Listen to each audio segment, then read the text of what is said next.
大家好，欢迎回到宋说新语啊！我们是一个讲事故、讲灾难的这么一个评论的地图频道。为什么会讲一个突发的新闻呢？就是刚刚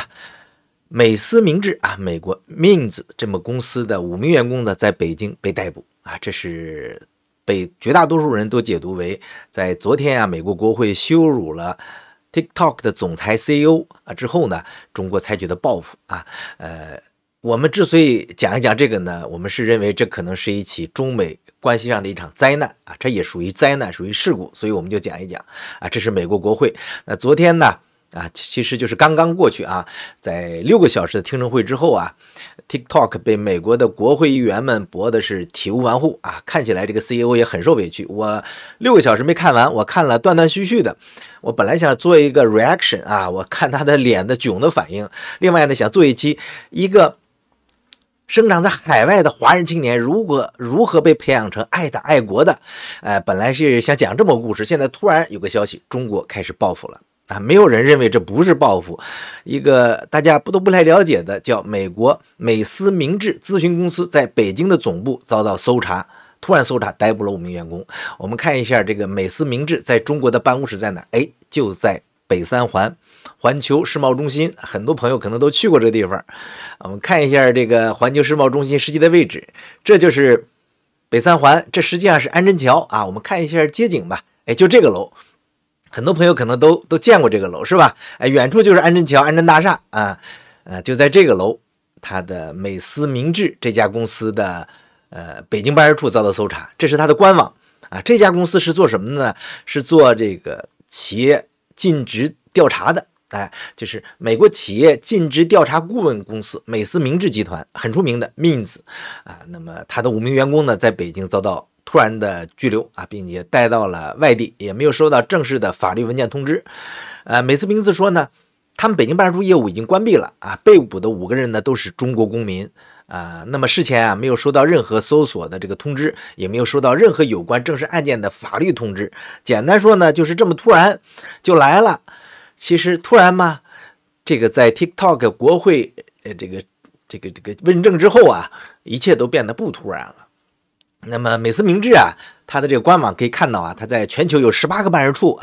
有450名调查员并且在超过100个国家进行了4万次以上的调查业务，主要包括对这个个人组织背景调查、商业竞争资料搜集法律研究以及资产追踪、企业内部的反腐调查和不当行为调查。所以包括建筑安全、应急准备等服务他们也提供简单说，如果你是一个移民海外的这么一个企业主，很有可能你所移民的那个国家可能会委托对你进行背景调查，没准就是他们做的。现在这家公司遭到突袭他在中国北京的业务已经关闭了，但是5名中国员工被逮捕。所有的机构几乎都解读成这是对昨天这个美国国会议员羞辱了 TikTok 的总裁之后报复这个报复呢是干净利索，非常果断，所以我们把它归成了灾害这是中美关系的一个灾害所以这是一场事故或者是一场灾害，所以我们给大家紧急插一个。至于这个 Mins 在中国有哪些不法行为不知道在中国搞这种侦探这种背景调查本身就是个高危工作，估计这帮员工拿的工资不低你干这个活就要有这个准备。那像这种人质外交也好，人质纠纷也好在大国之间是不鲜见的那么前不久加拿大和中国和美国之间就有这么个故事，现在又有了。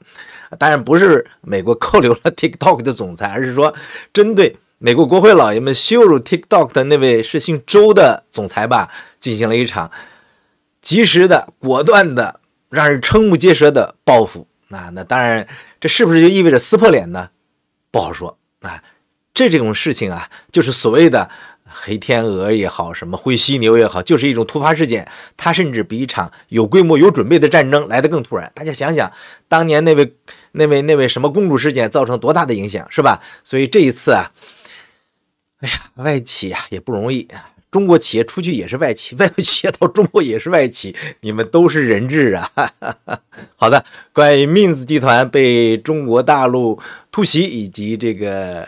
TikTok CEO 在美国国会这个接受质询的这个消息和大家聊到这儿，谢谢您的收看，咱们下次再见，拜拜。